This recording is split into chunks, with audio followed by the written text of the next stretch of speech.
أعوذ بالله من الشيطان الرجيم. بسم الله الرحمن الرحيم. وإن كان أصحاب الأيكة لظالمين. أعوذ بالله من الشيطان الرجيم. Bismillahirrahmanirrahim.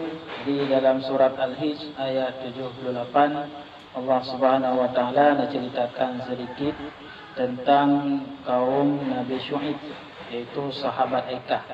Sehingga nukun oleh Allah, wa in kana ashabul aikati la zalimin, dan sesungguhnya pekerjaan nalah sahabat Aikah. Nukun Aikah karena itu sebuah tempat utun di hampir kota Madinah. Wahum, dan bermula mereka itu kaum Nabiullah Syuaib.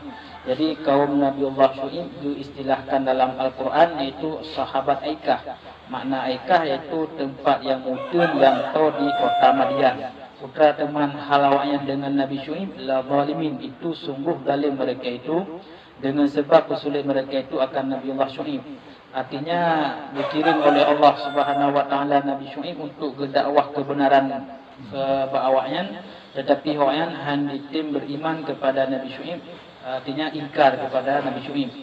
Putra teman kezaliman yang awaknya puput yaitu nalebuh perkara. Yang pertama awaknya waktu bukat yaitu hanya sesuai timbangan. Pemali waktu ketika orang berloja nyamanya yumija timete maka ikoh leman tu anak tu timete. Yang kedua kezaliman yang puput dia awak kaum Nabi Syuaib, yaitu ketika orang gemublau nya timbangan juga anak sadum. Umpamaji geblau saka sekilo, maka yang dibuh lewayan kan sekilo tetapi dapat pun kadang-kadang.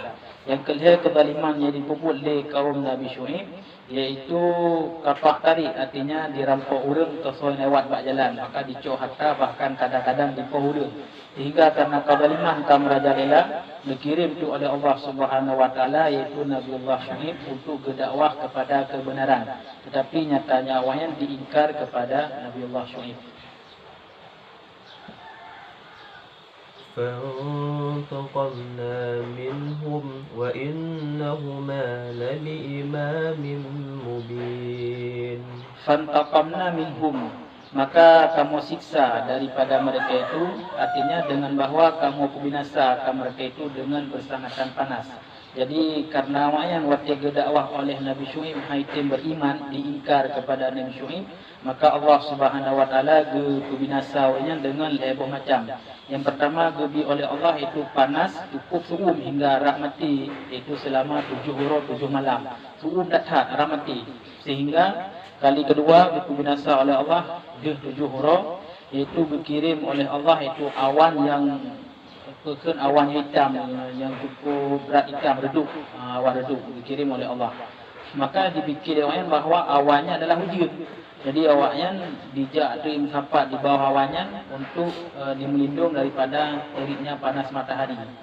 Sehingga waktu fikirnya hujan nyata kan malah hujan yang tetapi dari awannya ditenapui sehingga awan dibinasa oleh Allah dengan tutung sebuah gampung. Yang akibat orang-orang yang ingkar kepada Allah Subhanahu wa taala. Maka katanya orang yang beriman kepada Allah hanya selayaknya bermaksud kepada Allah, karena Allah hanya pun dia pada tanya. Jadi seandainya gecok katanya, gesiksa katanya, ya Allah Subhanahu wa taala sanggup sebagaimana yang akan dibuat oleh Allah kepada kaum-kaum awal. Maka kaum Nabi Syuaib dibinasa oleh Allah lebuh model. Yang pertama gebi suum selama 7 hari. Yang kedua gebi awan yang cukup suput dianggap dia awan adalah hujan. Yang kedua dari awannya ditenapui sehingga bandung sahabat Aikah ataupun kaum Nabi Syuaib tutung mantabah gampung.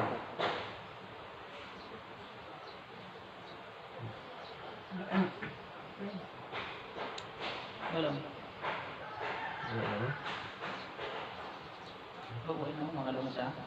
Wa innahuma labi imami mubin, dan sesungguh keduanya yaitu kampung Nabiullah Lut dan kampung Aikah itu sungguh jalan yang nyata. Artinya bukan kampung Nabi Lut dan kampung Nabi Syuaib Nyawa adalah jalan yang nyata, artinya jalan yang dilalu lalang oleh urang, sehingga urang yang lewat bak jalannya dikadan kiban kekuasaan Allah yang mensiksa kepada kaum Lut, iaitu kaum yang Sodom, dan disiksa oleh Allah kaum Nabi Syuaib yang berbuat zalim.